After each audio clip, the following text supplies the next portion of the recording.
Friends வாங்க படிக்கலாம். நம்ம இன்னைக்கு இன் ஃபங்க்ஷன் பற்றி தான் படிக்க போகிறோம்.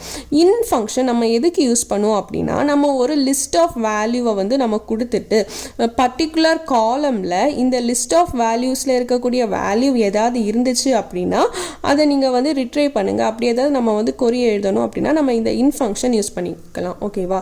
பாருங்கள், இப்போ என்ன எழுதியிருக்கோம் இதில், செலக்ட் நேம் ஃப்ரம் எம்ப்ளாயீஸ். அதாவது எம்ப்ளாயீஸ் டேபிளில் நேம் காலம் ஃபுல்லாக நம்ம செலக்ட் பண்ண போகிறோம். அதுக்கப்புறம் என்ன சொல்லியிருக்காங்க, வேர் ஃபங்க்ஷன். வேரில் அப்போ ஃபில்டர் பண்ணணும். எதை பேஸ் பண்ணி, டிபார்ட்மெண்ட்டை பேஸ் பண்ணி ஃபில்டர் பண்ண சொல்லியிருக்காங்க.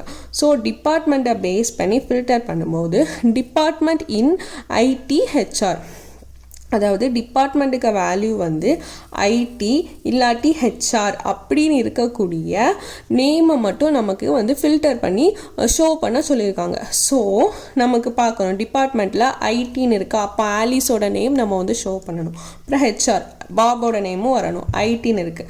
அப்போ வந்து கேரளோட நேமும் இருக்கணும். ஆனால் டேவிடுக்கு வந்து சேல்ஸ்ன்னு இருக்கனால இந்த நேம் நம்ம வந்து பிரிண்ட் பண்ண வேண்டிய அவசியம் இல்லை. அப்புறம் ஹெச்ஆர்னு இருக்குது, ராம். அப்போது இவங்க 4 பேரோட நேமும் வந்து வரும். ஓகேவா? அப்படி ஏன்னா இந்த கண்டிஷனில் நம்ம அப்படி கொடுத்துருக்கிறதுனால இந்த 4 பேரோட நேமும் வருது. அவ்வளோதான். Happy learning.